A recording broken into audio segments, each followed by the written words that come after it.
Zathras watched the ash drift like slow rain across the Karen expanse. Beyond the broken rim of a fallen sky vault, human skiffs stitched dust into furrows, carving channels that bled dark water into thirsting soil. He crouched behind a tooth of fractured crystal, his journal balanced against one knee. The levitation conduits lay corroded beneath the ruins, hissing faintly when the pulse storm stirred. His ancestors had floated cities upon them, had called down rain with glyphs woven from ether. That was before the Dominion's third collapse, before the star beacons guttered out like candles in a storm. Now, there was Kael Vren, shouting over the whir of latticeworks, sleeves rolled to the shoulder, skin burnt gold by the suns. The human's tools shimmered with captured light, photovoltaic veins feeding grinding machines and water pumps.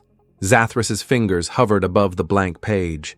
The Bureau of Concord had ordered a report, chart the Reclamation Guild, name their hidden aims, find the peril, find the rot. Yet, every evening, he left the page untouched. Nearby, the Sathar nomads, scar-veiled and sharp-eyed, hauled woven pipes between the trenches. Children strung solar globes along the berms, casting the first warm lights the expanse had known in decades. No glyphs, no spells, just hands and grit. Kyle spotted him, her mouth twisting into a grin. She approached, dust clouding around her boots. Still spying, cartographer? Her voice scratched like sand over stone. He straightened, brushing ash from his sleeves. Observing, Kale chuckled, low and dry.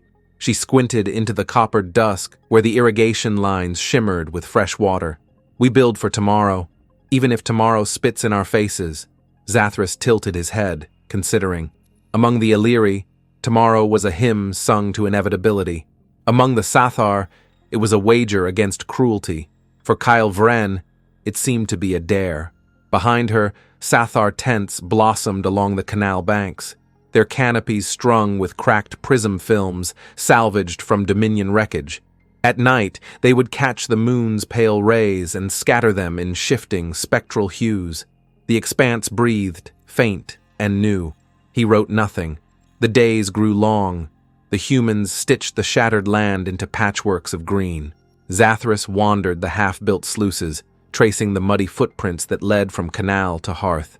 In the old Dominion tongue, there was a word, rethane, to heal a wound by shaping new skin from old. Was that what they were doing?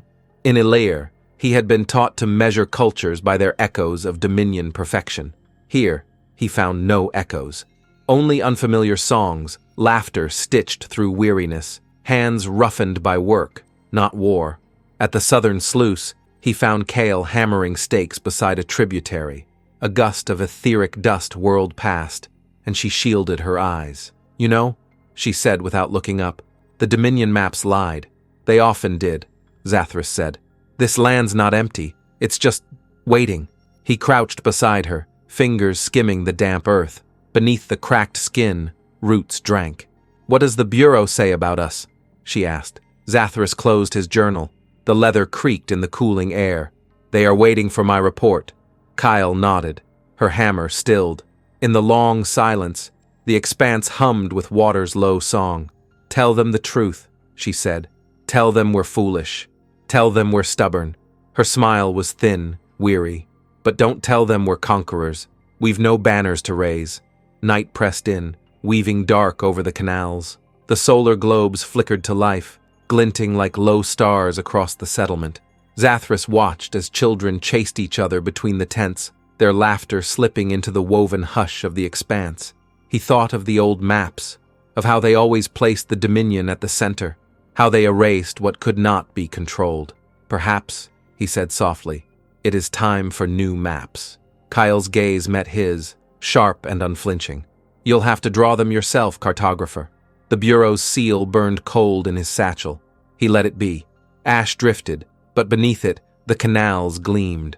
Life unfurled, stubborn and shining, where ruin once ruled.